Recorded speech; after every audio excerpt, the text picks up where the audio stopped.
पक्का समझ में आएगा, नहीं आएगा तो वीडियो डिलीट हो जाएगी। ट्रिक के साथ उड़ाएंगे, थूर देंगे एकदम शब्दों से। देखिए इसमें 10 मार्क्स पक्के हो जाएंगे। कैसे? बेस्टी माने छोटा होता है और अर्थशास्त्र माने अर्थशास्त्र। तो जब छोटे लेवल पर अर्थशास्त्र का अध्ययन करते हैं तो बेस्टी अर्थशास्त्र कहलाता है। वो पहला टॉपिक था। अब देखिए ये दूसरा टॉपिक है और बहुत ही बेहतरीन। 5 वो मार्क्स और 5 ये मार्क्स, 10 मार्क्स हो जाएंगे। देखिए अर्थव्यवस्था की 3 मूल समस्याएं क्या है? कोई चीज़ का क्या उत्पादन करें, और दूसरा कैसे उत्पादन करें, और तीसरा किसके लिए उत्पादन करें। यही आई थूरते हैं ट्रिक के साथ। देखिए बेस्टी माने छोटा और अर्थशास्त्र माने पैसा का। छोटे लेवल पर पैसा का अध्ययन करना ही बेस्टी अर्थशास्त्र कहलाता है। बात खत्म। ऐसा क्यों? क्योंकि क्या होता है, बेस्टी को हम लोग अंग्रेजी में माइक्रो कहते हैं। माइक्रो मतलब छोटा होता है। क्यों? जैसे कि माइक्रोस्कोप से छोटे छोटे चीज का होती है। क्लास 12 का जो यूपी बोर्ड या कोई भी बोर्ड के हैं, ऑल बोर्ड्स के लिए 2026-27 में होने वाला पेपर बेहतरीन है और आपको 100% आएगा और ट्रिक के साथ उड़ाएंगे। नहीं आएगा तो वीडियो 100% डिलीट हो जाएगी एकदम तगड़ा कंटेंट के साथ। देखिए पहले हम लोग समझेंगे। देखिए ये जो है पहला चैप्टर है, ये इकोनॉमिक का पहला चैप्टर है और एक एक करके हम लोग जानेंगे। और इस वीडियो में हम लोग केवल 2 ही टॉपिक जानेंगे, छोटे छोटे टॉपिक के माध्यम से उड़ा देंगे। और पहला बेस्टी अर्थशास्त्र क्या होता है ये उड़ाएंगे, और दूसरा बेस्टी अर्थशास्त्र के क्या होते हैं, 3 मूल समस्या क्या होती है, इसको हम लोग उड़ाएंगे। बाकी का होती है आगे के वीडियो में देखेंगे। और कंटेंट देख लीजिए एकदम तगड़े लेवल का है। एकदम देख लीजिए कंटेंट क्या है, एकदम तगड़े लेवल का है। ये तो ठीक है, ये सब मत देखिए। ये क्या है, ये छोटे में भी उसको, ये तो बड़ा में है और ये क्या है छोटा में कराया गया है ट्रिक के साथ भी। और ये क्या है, ये सब छोटा में है और उदाहरण एकदम तगड़ा है। ये पूरा एक कराया गया है, देख लीजिए। ये टोटल का है, तगड़े लेवल का कराया गया है। ठीक है हाँ। और ये क्या है, ऐसे प्रश्न है जो कराए गए हैं जो बार बार का होते हैं। सब चीज़ें हैं पूरा A to Z। इससे बाहर पहले चैप्टर से आपके एग्जाम में नहीं आने वाला है। ये देखिए पूरा डायग्राम जहाँ जिसकी ज़रूरत है पूरा। और लास्ट में देखिए क्या कराया गया है।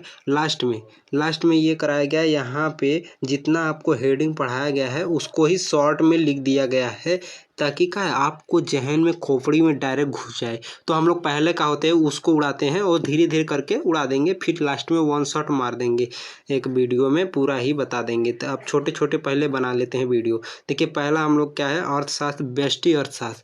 देखिए हालांकि क्या होता है आपके क्लास 12 में 26-27 में पेपर होने वाला है 2027 में। तो देखिए बेस्टी माने का होता है छोटा। क्या पहले अर्थशास्त्र क्या होता है, तो देखिए अर्थशास्त्र क्या होता है, पैसा का अध्ययन करना अर्थशास्त्र कहलाता है। बात खत्म। देखिए अर्थशास्त्र कितने प्रकार का होता है, 2 टाइप का होता है। एक होता है छोटा वाला अर्थशास्त्र, एक होता है बड़का वाला अर्थशास्त्र। तो छोटा वाले में क्या होता है, बेस्टी आ जाएगा छोटा वाले में, ठीक है। अब बड़का वाले में क्या आ जाएगा, समष्टि आ जाएगा। तो ये बताइए कैसे पता चला कि कौन बड़का है कौन छोटा है। तो देखिए समष्टि में 1 अक्षर 2 अक्षर 3 अक्षर है, ठीक। अब बेस्टी में 1 अक्षर 2 अक्षर है।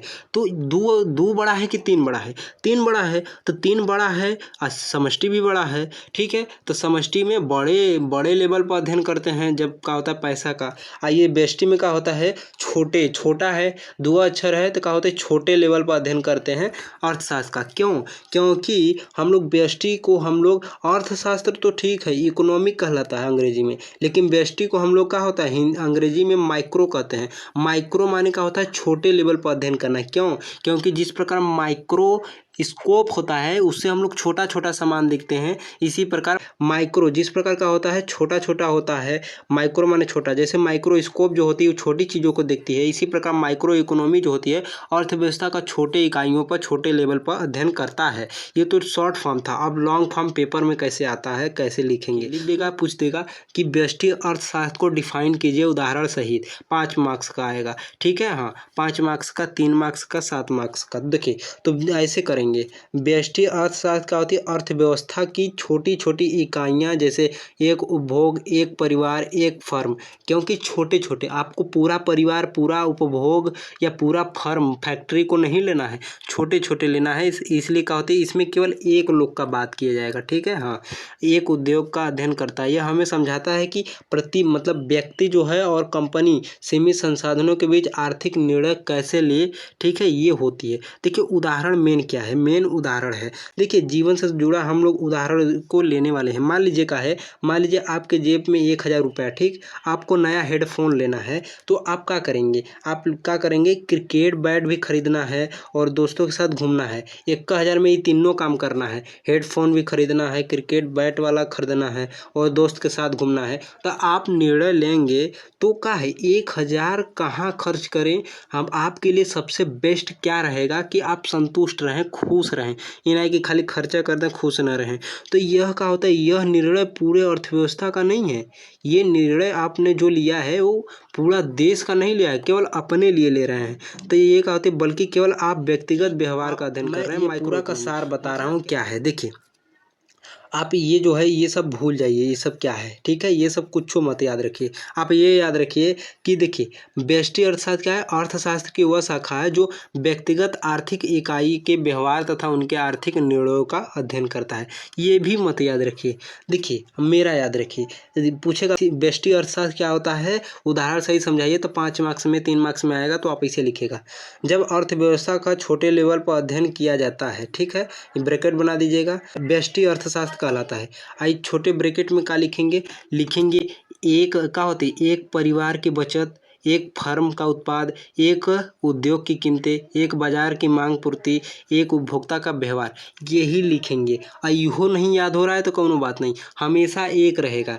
तो एक क्या होती है, एक परिवार की बचत, ठीक, जैसे पैसा बच रहा है वो, ठीक है, हाँ, वो एक उपभोग कर रहा है। मान लीजिए हम कोई का है, ये कोई जैसे एक व्यक्ति किया है, मान लीजिए आपको नहीं याद करना, ये याद करने में दिक्कत हो रहा है तो हम याद करना बताएंगे भी नहीं।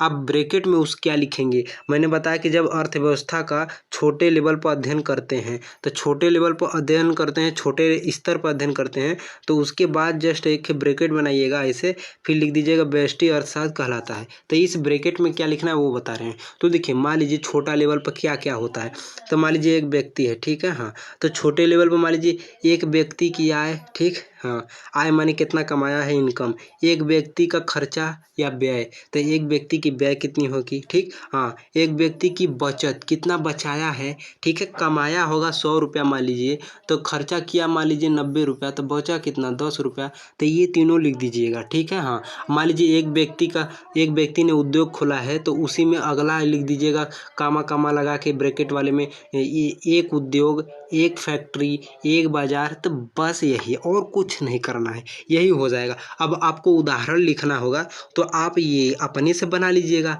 अपने से। मान लीजिए का है आपके पास 1000 रुपया है, कुछ अपने से बना लीजिएगा। उदाहरण कैसे बनाया जाता है देखिए, मान लीजिए आपका है 1000, मान लीजिए का है, लिख दीजिएगा, मान लीजिए मेरे पास, आप लिख दीजिएगा एक माने एग्जाम्पल, उदाहरण लिख दीजिएगा, मान लीजिए मेरे पास 1000 रुपया है, लेकिन क्या है हमें बहुत सारा सामान खरीदना है, जैसे बैट भी खरीदना है, चॉकलेट खरीदना है अपनी वाली के लिए, और फिर इसके बाद पिताजी को कुछ लेना है, अपने को मोबाइल लेना है। ये मतलब इस औकात, पैसा जितना है, पैसे की औकात जितनी है उससे ज़्यादा ऑप्शन दे दीजिएगा, तो आप फिर लिख दीजिएगा ये सभी खरीदना है, चूँकि नहीं हो पाएगा, क्या एक साथ नहीं खरीद सकते हैं। तो यही होता है कि निर्णय लेना पड़ेगा, तभी निर्णय लेना पड़ेगा कि क्या खरीदें 1000 में हो जाए और मैं खुश भी रहूं। तो यही बात होती है। तो मेरा पूरा क्या है, पूरा निकल के आया, ये ढांचा पूरा निकल के आया, आपका 5 मार्क्स क्लियर हो गया। ये देखिए कैसे, ऐसे देखिए कि आपको लिखना है, जब अर्थव्यवस्था का छोटे लेवल पर अध्ययन करते हैं, ब्रैकेट बनाइएगा, व्यष्टि अर्थशास्त्र कहलाती है। और ये ब्रैकेट में क्या लिखेंगे, एक व्यक्ति की आय कमाई, एक व्यक्ति का खर्चा व्यय जिसे कहते हैं, एक व्यक्ति का बचत कितना रुपया बचाया है, एक व्यक्ति का उद्योग मतलब एक उद्योग, एक बाजार, बस यही लिख देना है ब्रैकेट में, कामा लगा के बात खत्म, यही हो जाता है, ठीक है, हाँ। ये परिभाषा हो गया। अब एग्जाम्पल लिख दीजिएगा, हमारे पास 1000 रुपया है, ऐसे बस ऐसे तीर मारते जाइएगा। हमें मोबाइल भी खरीदना है, हमें अपनी वाली के लिए गिफ्ट भी खरीदना है, चॉकलेट और टेडी बियर भी खरीदना है, और फिर इसके बाद इसके नीचे लिख दीजिएगा, ये पूरा हो जाएगा। फिर इसके अगले लाइन में लिखिएगा कि चूँकि 1000 रुपये में नहीं हो पाएगा तो हमें चुनाव करना पड़ेगा कि हम का है, हम किसको सबसे पहले खरीदना चाहते हैं। 1000 में खरीदें कि खुश भी रहें और 1000 में हो भी जाए, ऐसा सामान खरीदें। बस यही होता है, ठीक है। हाँ, इतना छोटा हम बता दिए हैं। अब देखिए हमने बताया था कि एक माइक्रो को हम लोग बेस्टी कहते हैं। माइक्रो माने छोटा होता है, क्यों? क्योंकि इसीलिए माइक्रोस्कोप, स्कोप माने देखना, माइक्रो माने छोटा, छोटे चीज़ों को देखा जाता है माइक्रोस्कोप में। इसी प्रकार माइक्रो है, माइक्रो माने छोटा, इकोनॉमिक माने अध्ययन करना, पैसा ऐसा वाला। तब माइक्रो इकोनॉमिक की क्या होती है, छोटी इकाइयों का अध्ययन करना होता है, करता है और कुछ नहीं। देखिए अब सबसे बड़ी बात है कि इसमें अब ये का है लास्ट टॉपिक है दूसरा वाला, बस 2 ही देखेंगे, छोटा रहेगा। अच्छे की 3 मुख्य समस्याएं, 3 मूल समस्याएं क्या है, अर्थव्यवस्था में क्या समस्या आता है, क्या प्रॉब्लम आता है। तो सबसे बड़ी बात है, मान लीजिए क्या समस्या आएगा कि हम कोई चीज़ बना रहे हैं, तो क्या बना रहे हैं, मान लीजिए क्या है, क्या उत्पादन करें, ठीक। क्या उत्पादन करें में मतलब क्या हो जाएगा, ये हो जाएगा कि हम कौन सा मतलब कौन से सामान व सेवा बनेंगे। सबसे बड़ी बात होती है कि हम कौन सा सामान बनाएं, सबसे बड़ी बात यही हो जाती है ना। हाँ, अब कैसे उत्पादन करें, मान लीजिए हम डिसाइड कर दिए कि हम बना रहे हैं आटा, ठीक। तो कैसे उत्पादन करें, उसको कैसे बनाएं, आटा बनाना है तो मशीन से बनाएं कि हाथे से बना दें। मतलब इस तरीके से उत्पादन करना है कि हमें कम पैसा भी लगे, कम समय भी लगे और ज़्यादा मात्रा में सामान हमारा आटा बन के तैयार हो जाए, ये होती है। अब किसके लिए बनाएं, ये बात होती है। गरीब के लिए बनाएं, अमीर के लिए बनाएं, मध्यम वर्ग के लिए बनाएं, किसके लिए सामान बनाना है। हम बना रहे हैं तो सभी के लिए देखना पड़ेगा। अब नॉर्मल फैमिली के लिए बनाना है तो नॉर्मल पैकेट में पैक कर देंगे, लिख देंगे 50 रुपये किलो आटा। लेकिन जब अमीर के लिए बनाना है तो यही पैकेटिया को एकदम महंगा वाला 10, 12, 20 वाला पैकेट बनवा देंगे, एकदम हैवी, देखने में लगेगा का है, फिर इसको बेच देंगे 200 रुपये किलो, बात ख़त्म हो जाएगा। तो ये अमीर के लिए, गरीब के लिए हो जाएगा, सबसे बड़ी बात होती है। तो यही होता है, ठीक है। ये 3 प्रश्न आपका होती है। आपसे प्रश्न कैसे पूछेगा, लिखेगा 5 मार्क्स में, लिखेगा अर्थव्यवस्था की 3 मूल समस्याओं को बताइए। तो आप कैसे लिखेंगे, देखिए लिखिएगा कि अर्थव्यवस्था की 3 मुख्य समस्याएं निम्नलिखित हैं, पहला लाइन। आप दूसरा लाइन में लिखिएगा ऐसे ए बनाइएगा, लिखने का तरीका भी बता रहे हैं। ए लिखिएगा क्या उत्पादन करें, ठीक है, हेडिंग डालिएगा क्या उत्पादन करें। फिर दूसरा लाइन का होती है, लिखिएगा, एक लाइन छोड़ दीजिएगा, ठीक है, बीच में ए वाला लिखने के बाद एक लाइन छोड़ दीजिएगा। फिर इसके बाद बी लिखिएगा कैसे उत्पादन करें, जैसे कोई चीज़ उत्पादन किए तो क्या उत्पादन करें, बी वाले में कि कैसे उत्पादन करें। और सी वाला उत्पादन कर रहे हैं तो किसके लिए उत्पादन करें, अमीर की गरीब, तो क्या होती है। फिर एक लाइन छोड़िएगा, फिर सी बनाइएगा, फिर लिखिएगा किसके लिए उत्पादन करें, ठीक। हाँ, भरने का तरीका भी बता रहे हैं। फिर उसके बाद आप क्या करेंगे, आइए दिखाते हैं। सबसे बड़ी बात, अब हेडिंग डालेंगे, वो तो नॉर्मल वो ढांचा था, ठीक है। हाँ, अब आप एक ए नंबर डालिएगा, फिर से एक लाइन छोड़ के ए नंबर डालिएगा और आप हेडिंग डालिएगा क्या उत्पादन किए, क्या उत्पादन किया जाए, ठीक है, क्या उत्पादन करें, हेडिंग डालिएगा काला अक्षर से। फिर उसके बाद ऐसे करके ऐसे ऐसे खींच दीजिएगा। फिर उसके बाद क्या लिखना है वो बता रहे हैं, सब चीज़ें सिखाएंगे और 100%। देखिए व्हाट टू प्रोड्यूस, क्या प्रोड्यूस करना है, क्या उत्पादन करना है। तो हमारा उद्देश्य यही है। 3 समस्या क्या आती है अर्थव्यवस्था में, यही आती है कि क्या उत्पादन करें, ऐसा का सामान उत्पादन करें, बिजनेसमैन आप बन जाइए। अब ऐसा का उत्पादन करें, जैसे मान लीजिए हमारे पास का है, मान लीजिए कि हमारे पास केवल 10 एकड़ ज़मीन है, ठीक है, यहाँ पर उदाहरण है, केवल 10 एकड़ ज़मीन है। तो हम इस 10 एकड़ के ज़मीन में ऐसा का उत्पादन करें कि बहुत ज़्यादा पैसा कमा ले, एकदम रातों रात एकदम कमा ले रोकड़ा।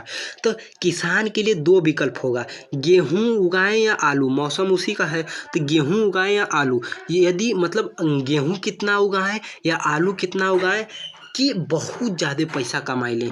तो देखिए, तो क्या उत्पादन करें, तो ये तो ऑप्शन में हो गया कि गेहूँ उगाएं या आलू, ठीक है, मौसम उसी का है। तो अब यदि पूरी ज़मीन में गेहूँ बो देगा तो आलू नहीं उगा पाएगा, ठीक है, एक समस्या। इसीलिए उसे निर्णय लेना पड़ेगा कि कितना गेहूँ और कितना आलू उगाएं कि अच्छा खासा फायदा हो जाए। जैसे गेहूँ उगा लेंगे तो 26 रुपये किलो जाएगा, ठीक है। आलू उगा देंगे तो फिलहाल में तो 20 रुपये किलो जाएगा, लेकिन 1-2 महीना रख देंगे तो ये जाएगा 40 रुपये किलो। तो ये बात होती है। तो कितना उगाएं और क्या उगाएं, तो इस समय हमें कंफर्म हो गया कि हमें का है गेहूं और आलू। मान लीजिए हम गेहूं उगा रहे हैं तो 60,000 का फायदा हो रहा है, और केवल आलू उगा रहे हैं तो क्या है 50,000 का फायदा हो रहा है। लेकिन इन दोनों को उगा रहे हैं, आधा में गेहूं उगा रहे हैं, आधा में आलू को उगा रहे हैं, तो हमें टोटल 1 लाख का फायदा हो गया। 1 लाख का काहे कैसे कि आलू को उगा के रख दिए हैं, रख के लेट से बेच रहे हैं, तो 1 लाख का फायदा हो गया। आलू भी महंगा हो गया, गेहूं भी। तो क्या है आलू भी महंगा हो गया, गेहूं तो नॉर्मल 26-26 रुपये किलो जाता है, ये आलूया महंगा हो गया, 40 रुपये किलो हो गया। तो क्या है जब पूरा मार्केट में सप्लाई कम हो जाएगा आलू का तो महंगा बेचेगा, तो हम महंगा बेचेंगे, तो 1 लाख का फायदा हो गया। तो हमें यही देखना है कि फायदा कितना में ज़्यादा हो रहा है, तो यही होता है। तो यही देखिए लिखा गया है, सबसे बड़ी बात लिखा गया कि सीमित संसाधनों के साथ। सीमित संसाधन कैसे, जैसे हमारे पास सीमित संसाधन, हर वो चीज़ संसाधन होता है जो हमारे में, देखिए संसाधन पूछेगा क्या होता है, तो जो हमारे काम को आसान कर देता है वही संसाधन होता है। या दूसरे भाषा में क्या है, जो हमारे का है सामान, गुड्स एंड सर्विस, मतलब क्या होती है वस्तु और सेवाओं के उत्पादन में आसान बना देता है, वही संसाधन कहलाता है। कैसे कैसे कि क्या है हमने गेहूं उगाया तो उस किस पर उगाया है, ज़मीन पे, तो ज़मीन एक प्रकार का संसाधन हो जाता है। ठीक है, हाँ। तो यही लिख रहा है सीमित संसाधनों के साथ, मतलब सीमित माने लिमिट है, लिमिटेड है, हमारे पास जो ज़मीन है लिमिटेड है, ये नहीं कि हम क्या है पूरा खेतवा का मालिक हम ही हैं, तो हमारे का है ज़मीन लिमिटेड है, 10 एकड़ ज़मीन है बस। मतलब सीमित संसाधनों के साथ किन वस्तु और सेवाओं का उत्पादन किया जाए, तो वस्तु उसे कहते हैं जिसे छू सकते हैं, सेवा उसे कहते हैं जिसे नहीं छू सकते हैं। सेवा एक प्रकार का कला होता है, जैसे हम खाना बना रहे हैं तो एक का है कला है, लेकिन खाना हम क्या बनाए हैं वो वस्तु हो जाएगा, उसे छू पा रहे हैं, क्योंकि सेवा दिखता नहीं है। ठीक है, वो उसके अंदर एक हुनर होता है, हुनर को सेवा कहते हैं। ठीक है, तो जो वस्तु और सेवा मतलब उत्पादन किया जाए किन वस्तुओं का, तो हमने बताया गेहूं और आलू को उगाना है। ठीक, अब कितनी मात्रा में किया जाए, तो वही बताए हैं कि आधा में गेहूं उगाना है, आधा में आलू उगाना है, तब ज़्यादा मात्रा में फ़ायदा होगा। बस इसमें फ़ायदा देखना है। ठीक है, यही इस समस्या का मूल है कि चूँकि ज़मीन जो है श्रम और पूंजी सीमित है, क्योंकि हम मान लीजिए का है हम अकेले परिवार के लोग 5 लोग का है श्रम कर रहे हैं, अब पूंजी अपना पैसा लगाए हैं, आलू को लाए हैं, उसको बोए हैं, पूंजी माने कितना पैसा लगाए हैं आलू बोने के लिए, मार्केट से आलू गेहूँ लगा के बोए हैं, इसीलिए एक वस्तु अधिक बनाने का मतलब क्या है दूसरी वस्तु कम बनेगी, तो यही बात हो जाती है। ये पूरा क्या होती है कुछ इसका मत ध्यान दीजिए। आपको मेन बात क्या समझना है, मेन क्या होती है, यह समस्या केवल किसान तक सीमित नहीं है। ये जैसे फैक्ट्री जो लगा रहे हैं बिजनेसमैन, और कहा है कितनी कारें बनाई जाएं, कितनी बाइकें बनाई जाएं, एक सरकार तय करती है कि कितना बजट शिक्षा पर लगे, कितना रक्षा पर लगे, हर स्तर पर ये क्या होती है फॉलो होता है, ताकि क्या है उतना पैसा में हो जाए, तो ये पूरा देखना होता है। तो देखिए मेन अब ये शॉर्ट फॉर्म ट्रिक हो गया। अब क्या है समस्या में क्या उत्पादन किया जाए में मेन है ये। देखिए संसाधन सीमित है, हमारे पास 10 एकड़ ज़मीन था वही संसाधन है, विकल्प अनगिनत है, वही कि गेहूं की आटा क्या उगाए, मतलब गेहूं उगाएं कि आलू उगाएं, विकल्प अनगिनत है। ठीक है, मान लीजिए एक खेत है, ठीक, हाँ ये संसाधन हो गया, इसमें गेहूं उगाना है कि आलू उगाना है ये देखना होगा। ठीक है, हर चुनाव में त्याग होगा, मतलब हर चुनाव में त्याग करना होगा कि केवल गेहूं उगाएं कि आलू भी उगा लें, तो वही हम लोगों ने दोनों उगा दिया था। मान लीजिए इसमें हमें क्या है राई भी उगाना है, तो राई को छोड़ देंगे, हम लोग दोनों उगाएंगे क्योंकि फ़ायदा ज़्यादा हो गया। ठीक, तो हर चुनाव में त्याग, तो हमने राई को त्याग दिया। अब प्राथमिकता तय करनी होगी क्या, कि देश की ज़रूरतें देखनी होगी, प्राथमिकता ये तय करनी होगी कि किससे ज़्यादा फ़ायदा होगा और देश की ज़रूरतें क्या है। ज़रूरत होगा तो बेचेंगे तब ना, ज़रूरत नहीं होगा तो हम बना के क्या करेंगे, तो ये शॉर्ट फॉर्म उसका था। उदाहरण क्या है, जैसे व्यक्ति सोचेगा क्या खरीदें, कंपनी सोचेगा क्या बना दें ऐसा कि बिच जाए एकदम माला माल हो जाए, सरकार सोचेगा क्या निवेश करें, क्या इन्वेस्ट करें कि लोग आएँ और रोजगार उनको मिले। तो देखिए ये तो था, इसमें कुछ टेंशन नहीं लेना है, क्या उत्पादन करें में कैसे करना है। एक लिखिएगा क्या उत्पादन करें, फिर नीचे लिखिएगा। देखिए चूँकि हमारे पास संसाधन सीमित है लेकिन आवश्यकताएं असीमित है, इसके कारण हमें चुनाव करना होगा कि क्या उत्पादन करें कि हमें ज़्यादा से ज़्यादा फायदा हो जाए। ये पूरा लाइन में लिख दीजिएगा। फिर उदाहरण लिख दीजिएगा। जैसे हमारे पास क्या है, 10 कुछ भी उदाहरण लिख दीजिएगा। जैसे हमारे पास 10 बीघा ज़मीन है, 10 एकड़ ज़मीन है, तो उसमें क्या है, हमें आलू, गोभी और गेहूँ की फसल की उगाई करनी है। तो हमें क्या है, आलू और गोभी को बोने में ज़्यादा फायदा हो रहा है, तो हम आलू और गोभी को ही बोएंगे क्योंकि ज़्यादा फायदा हो रहा है, डिमांड भी ज़्यादा है। बस इतना ही लिखिएगा उदाहरण। अब देखिए कैसे और किसके लिए उत्पादन करना है, तो दूसरा ये बी वाली हेडिंग है। ये बी वाली हेडिंग है कि कैसे उत्पादन करें, मशीन से उत्पादन करें कि मजदूर बोला के उत्पादन करवा दें, कि कम पैसा में काम हो जाए और ज़्यादा से ज़्यादा जल्दी उत्पादन कर लिया जाए। कैसे उत्पादन करें कि कम पैसा लगे आ हल्दिया हो जाए कम समय में, आ का है उत्पादन भी ज़्यादा मात्रा में हो। ये पूरा देखना है, कुल मिला जुला के हर लेवल में देखना है, हर का है हर स्तर पर देखना है कि फ़ायदा कहाँ से ज़्यादा हो रहा है। अगर मशीन का है, मशीन 100 मान लीजिए मशीन जो है 1 लाख का मिल रहा है, ठीक है, 1 लाख का मिल रहा है, तो हम लेबर को 500 रुपया दे के 10 ठो लेबर लगवा के क्या करेंगे, 5000 में काम करवा लेंगे। क्या करें, 1 लाख रुपया मशीन में लगाएंगे। तो वही मशीन से करना बेटर रहेगा कि लेबर से करना बेटर रहेगा, ये देखना है। तो कम पैसा में जल्दी जल्दी काम करवाना है और ज़्यादा मात्रा में उगाना है। तो ये देखिए क्या है, दूसरा बी वाली हेडिंग है कैसे उत्पादन करें, हाउ टू प्रोड्यूस। तो देखिए उत्पादन किस तकनीकी से किया जाए, यही इस प्रश्न का मूल है। क्या मशीनों का उपयोग करें या फिर मजदूरों का, क्या आधुनिक तकनीक अपनाएं या जो पारंपरिक विधि है उसको अपनाएं। तो हम क्या है, देखिए ये सब भूल जाइए, आप लिखिएगा, इसकी जगह लिखिएगा कि हम उत्पादन किस तरीके से करें कि हमें कम पैसे में कम समय में ज़्यादा से ज़्यादा उत्पादन हो जाए, ताकि हमें लाभ ज़्यादा मात्रा में हो। बस यही है, इसी का चुनाव करना पड़ता है, इसमें बात ख़त्म हो जाएगा। ठीक है, कुछ नहीं, हमें ज़्यादा लाभ होना है, ज़्यादा लाभ कमाना है, तो हम क्या है, कोई चीज़ का उत्पादन करें तो मशीन से करें या लेबर से, किससे ज़्यादा फ़ायदा हो रहा है, बस यही देखना है। तो ये क्या होती हो जाती है। तो उदाहरण जैसे का है, तो देखिए मान लीजिए का है उदाहरण, आपके घर में शादी है, ठीक है, 1000 रोटियां को बनानी है, ठीक है। हाँ, अब विकल्प पहला है कि 20 लोग बैठकर हाथ से रोटी बनाएं। अब विकल्प दूसरा है कि ऑटोमेटिक वाला मशीन लगा दें। अब प्रश्न ये है कि कम पैसा में, कम लागत में, कम प्राइस में और जल्दी जल्दी कौन रोटी बना रहा है, मजदूर बना रहा है, मतलब जो रोटी बनाएगा वो वर्कर बनाएगा जल्दी से, या फिर मशीन बना देगा। मशीन ज़्यादा महंगा मिलेगा, जैसे मशीन को हमें ख़रीदना होगा 5000 में, हम वर्कर बुलाएंगे 2000 में काम हो जा रहा है, तो क्या ज़रूरत है। इहो देखना होगा, मशीन लेट से बना रहा है तो वर्कर ज़्यादा जल्दी बना रहे हैं तो हम इसको हटा देंगे, हम ये वाला हटा देंगे। कैसे कि यहाँ लेट भी हो रहा है, पैसा भी ज़्यादा लग रहा है, यहाँ हल्दी भी हो रहा है, हल्दी जो खाना बनाने वाले होते हैं मशीन को फेल कर देते हैं, हल्दी खट खट खट बना देते हैं। तो क्या होती है, डालते हैं तुरंत पूड़ी वो तैयार। तो क्या होती है, यहाँ पे पैसा भी कम लग रहा है और जल्दी काम भी हो जा रहा है। तो क्या है, अब यह चाहिए ना, तो यही बात हो जाती है। ठीक, हाँ। अब देखिए सबसे बड़ी बात ये तो था कि कैसे उत्पादन करें, तो यहाँ पर हमने बता दिया क्या लिखना है। देखिए हमें इस तरीके से उत्पादन करना है किसी भी वस्तु या सर्विस का, हमें इस तरीके से वस्तुओं का उत्पादन करना है ताकि कम समय में और कम पैसा में का है ज़्यादा से ज़्यादा उत्पादन किया जा सके वस्तु का, ताकि हमें का है ज़्यादा से ज़्यादा लाभ हो सके। और ये कुछ भी उदाहरण लिख दीजिएगा अपने से बना के, जैसे ये मैंने लिखा है। ठीक है, अब देखिए तीसरा है, ये सी वाला है कि किसके लिए उत्पादन किया जाए, फॉर होम टू, होम माने किसके लिए प्रोड्यूस किया जाए। तो देखिए सबसे पहली बात, हम जो सामान बना रहे हैं वो गरीब को देना है कि अमीर को देना है, कौन खरीद पाएगा।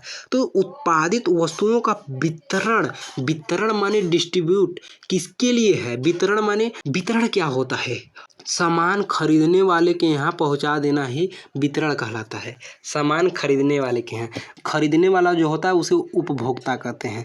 काहे, कैसे कि उपभोग करता है, उपयोग करता है सामान का, इसी को वितरण कहते हैं, डिस्ट्रीब्यूट कहते हैं। ठीक है, उपभोक्ता के यहाँ सामान पहुँचा देना ही वितरण कहलाता है। उत्पादित वस्तुओं का वितरण किस प्रकार किया जाए, यही जो है इस प्रश्न का मूल है। कौन क्या खरीदेगा, खरीद पाएगा अमीर या गरीब। यह आय और क्रय शक्ति पर निर्भर करता है। सही बात है, आय और क्रय शक्ति पर। मान लीजिए कोई जो उपभोक्ता है, जो कस्टमर है, कंज्यूमर है, उसका है, उसकी सैलरी महीना का 60,000 रुपया है, ठीक है, तो वो का कार खरीद पाएगा? नहीं खरीद पाएगा। तो उसकी आय और क्रय शक्ति, आय पर ही क्रय शक्ति निर्भर करती है। आय अगर 60,000 है तो कार नहीं खरीद पाएगा, जुटाएगा बहुत लेट खरीद पाएगा, उसकी शक्ति कम है। लेकिन वही कोई बिजनेसमैन है, महीने साल का करोड़ों रुपए कमा रहा है, तो डायरेक्ट उसकी आय ज़्यादा है, तो उसकी क्रय शक्ति, खरीदने की शक्ति का है, ज़्यादा है। तो जैसे का है उदाहरण, मान लीजिए एक कंपनी ने 100 लग्जरी कार बनाया, ठीक। अब प्रश्न यह है कि क्या ये कारें गरीब मजदूर खरीदेंगे? नहीं खरीदेंगे, सिंपल से। जो लोग भुगतान करने में सक्षम हैं वही खरीद पाएंगे। आप भुगतान वही कर पाएंगे जिसकी सैलरी ज़्यादा है। यानी उत्पादन अंततः आय पर निर्भर करता है। यही किसके लिए उत्पादन किया जाए, सबसे बड़ी बात यही हो जाती है। अब इसको मैं समराइज कर देता हूँ। देखिए यहाँ पर आपको क्या लिखना है, यहाँ पे क्या लिखना है, आपको हेडिंग डालना है किसके लिए उत्पादन करें, फिर उसके बाद आपको निचले लाइन से लिखना शुरू करना है, हम वस्तुओं को किस प्रकार वितरण करें, बांटें कि सभी का है, सभी लोग खरीद पाए, सभी के लिए हो पाए, गरीब के लिए, अमीर के लिए। तो ये जो होती, अब अगले लाइन से लिखेगा, कोई भी व्यक्ति उस वस्तु को खरीद पाएगा कि नहीं, यह उसके आय पर निर्भर करता है, ठीक है। आय, कमाई ज़्यादा होगी तभी ना खरीद पाएगा। तो यही होती है। अगर मान लीजिए मैं 500 रुपया ही कमा रहा हूँ बस, तो क्या ही खरीद पाऊँगा, दाल चावल कमाने वाली चीज़ें, खाने वाली चीज़ें। लेकिन कोई का है दिन का 5,000 रुपया कमा रहा है, तो का है ज़्यादा कुछ खरीद पाएगा, क्योंकि महीने का 1.5 लाख कमा लेगा। तो यही होता है। अब देखिए इसको समराइज करके छोटा में बता रहे हैं। पहला था कि क्या उत्पादन करें, उसकी आपका 5 मार्क्स में आएगा कि मूल समस्या बताइए, अर्थव्यवस्था की मूल समस्या, 3 मूल समस्या। 2 टाइप से प्रश्न पूछेगा, अर्थव्यवस्था की समस्या बताइए। तो ये क्या होती है, आपको लिखना होगा अर्थव्यवस्था की 3 मुख्य समस्याएं होती हैं, फिर ए बी सी में लिखिएगा कौन कौन। पहले क्या उत्पादन करें, गेहूँ, जैसे वहाँ पे हमने देखा था गेहूँ उत्पादन करें कि आलू। कैसे उत्पादन करें, मशीन से करें कि मजदूर से, ठीक है। सी वाला था किसके लिए उत्पादन करें, अमीर के लिए कि गरीब के लिए। तो ये 3 थे। तो पहला देखिए का है, पहला में आप लिख देंगे, हेडिंग डाल देंगे क्या उत्पादन करें। तो देखिए आपको लिखना होगा अगले लाइन से कि हमें उन वस्तुओं का उत्पादन करना है जो मार्केट में अत्यधिक का है, अत्यधिक डिमांड वाली है, ताकि हमें अधिक से अधिक लाभ मिल सके। तो हमें क्या है, हमें चुनाव करना पड़ेगा कि क्या उत्पादन करना है। जैसे लिख दीजिएगा कि हमारे पास 10 बीघा ज़मीन है, तो उसमें क्या है, आलू और गोभी को उगाने पर अत्यधिक फ़ायदा हो रहा है, ना कि गेहूँ को। तो गेहूँ को नहीं उगाएंगे। अब क्या है, कैसे उत्पादन करें, तो बी ऑप्शन में हेडिंग लिखेंगे कैसे उत्पादन करें, ठीक। तो इसमें क्या लिखेंगे कि हमें इस तरह से वस्तु और सेवाओं का उत्पादन वस्तु का इस तरीके से करना है ताकि हमें क्या है, कम समय में और कम पैसा में उत्पादन हो जाए और ज़्यादा से ज़्यादा का है उत्पादन हो, ज़्यादा से ज़्यादा सामान बन जाए, ठीक है। कम पैसा में और कम समय में का है उत्पादन हो जाए और ज़्यादा से ज़्यादा उत्पादन हो सामान का, ज़्यादा से ज़्यादा उत्पादन होगा तो अत्यधिक फायदा होगा, और क्या है, अत्यधिक फायदा होगा और हमें अंततः क्या कमाना है, फायदा ही तो कमाना है, ठीक है। हाँ, तो ये बात हो जाती है बहुत ही इम्पोर्टेंट, ठीक है। हाँ, अब देखिए क्या है, जैसे एग्जांपल कि मशीन से करें तो फ़ायदा ज़्यादा हो रहा है और ज़्यादा मात्रा में निकल रहा है, कि मज़दूर से करें तो ज़्यादा फ़ायदा हो रहा है और कम पैसा में हो जा रहा है, किससे करें तो ज़्यादा हो रहा है, ये तय करना होता है, ठीक है। ऐसे ही लिखना है। अब देखिए, अब तीसरा सी वाला है कि किसके लिए करें। तो देखिए हमें वस्तुओं को इस प्रकार से निर्माण करना है कि अमीर और गरीब सब खरीद पाए, ठीक है, ये ध्यान देना है। और अमीर के लिए बना रहे हैं तो थोड़ा सा हैवी सामान बनाएंगे ताकि ज़्यादा फ़ायदा हो, और गरीब के लिए बना रहे हैं तो उतना भी ख़राब ना हो, अच्छा रहे और लो कॉस्ट में बेचें, तो सभी के लिए। और लास्ट में नोट पॉइंट बना के स्टार बना के लिखिएगा कि कोई भी व्यक्ति सामान खरीद पाएगा या नहीं, इसे ही क्रय शक्ति कहते हैं, खरीदने की शक्ति। वो उसके आय पर निर्भर करता है कि वो कितना कमाता है। लास्ट में आ गया कि आपसे कोई भी कुछ नहीं पूछेगा, आप 26-27 के हो जाएंगे तो पूछेगा कितना कमाता है, ये नहीं पूछेगा कि कितना गोर था कितना करिया था। देखिए ये तीनों हम समझा दिए। अब एक इम्पॉर्टेंट पॉइंट देखिए, जब श्रम प्रधान तकनीक होगी मतलब मजदूर वाली टेक्निक लगाएंगे आप, तो क्या है, जहाँ श्रम सस्ता और प्रचुर हो, जैसे भारत के ग्रामीण क्षेत्र में, तो अधिक लोगों को रोजगार मिलता है। तो जब श्रम प्रधान वाली टेक्निक हो जाएगी तो यहाँ पे क्या है, श्रम लोगों को ज़्यादा टेक्निक मिलता है। पूछ लेगा कि श्रम प्रधान तकनीकी क्या होती है, तो कुछ नहीं होता है। श्रम माने मजदूर जहाँ ज़्यादा हैं तो श्रम सस्ता होगा। अब मजदूर ज़्यादा हैं तो 10 लोग कह देगा, एक लोग आएगा कहेगा 500 लेंगे, 10 लोग आके चिल्ला देगा कि हम 200 में काम कर देंगे। तो यही से तो सस्ता हो जा रहा है, कैसे कि श्रम ज़्यादा है, मजदूर ज़्यादा हैं। तो जहाँ श्रम सस्ता हो और ज़्यादा मात्रा में हो, प्रचुर माने ज़्यादा, मैक्सिमम, जैसे भारत के ग्रामीण क्षेत्र में अधिक लोगों को रोजगार मिलता है। तो कहाँ है, जहाँ पर कहाँ है श्रम सस्ता और प्रचुर हो, वही क्या होती है टेक्निक, वहाँ पे हम श्रम वाला यूज करेंगे। लेकिन यही पूंजी प्रधान में क्या होता है, पूंजी माने पैसा, प से पूंजी, प से पैसा, पूंजी में प है तो प से पैसा हो जाएगा। जहाँ मशीनें और टेक्निकल उपलब्ध हों और उत्पादन तेजी से हो, वो सस्ता होता है पर रोजगार कम मिलता है। सही बात है। अब मशीन से ही काम होने लगा तो रोजगार कहाँ से मिलेगा, इंसान को रोजगार कहाँ से मिलेगा, रोबोट ही, मशीन ही काम करने लगेगा तो रोजगार नहीं मिलेगा। तो वही बात यहाँ पे दिक्कत थोड़ा सा हो जाती है। लेकिन एक बात का फायदा है, बिजनेसमैन खूब कमाएगा क्योंकि उत्पादन ज़्यादा से हो रहा है।